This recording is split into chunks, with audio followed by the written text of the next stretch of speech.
ओए तू मैनू चंड मारी, ਇਹਦਾ फैसला चौधरी साहब करेगा। चलो चौधरी साहब इन्हें मैंने चपेड़ मारी है तो मैं थोड़ी बड़ी तारीफ सुनी है कि तुसी बहुत अच्छा इंसाफ करते हो, मेरे नाल इंसाफ कीता जी।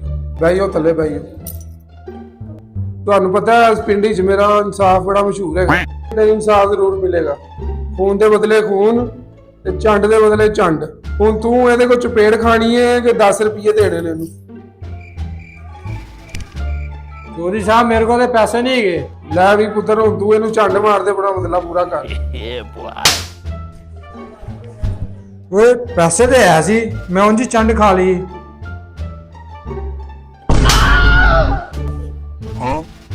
ਓਏ ਆ ਕੀ ਕੀਤਾ ਜੀ? ਚੌਧਰੀ ਦੇ ਸਾਹਮਣੇ ਚਪੇੜਾ ਮਾਰੀ ਜਾ ਰਿਹਾ। चौधरी साहब तुसीं आप ही तो कहा ਸੀ जे 10 रुपए ने तो चपेड़ मार लै।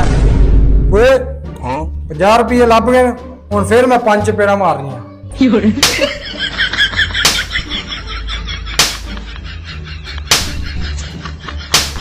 हेलो फड़ो चौधरी साहब 50 रुपए, 30 रुपए नु दे देना, 20 रुपए तुसीं ला। ਓਏ ਆ ਕੀ ਕੀਤਾ ਜੀ? ਚੌਧਰੀ ਨੇ ਚਪੇੜਾ ਮਾਰਤੀ। चौधरी साहब जेड़े उन्हें 50 दिते ने ओदे च 30 मेरे भी रख। ਚੰਗਾ ਇਨਸਾਫ ਹੋਇਆ, ਮੈਨੂੰ ਚਪੇੜਾ ਮੈਂ ਆਈ ਪ੍ਰੋਗਰਾਮ ਤੇ ਵੜ ਗਿਆ।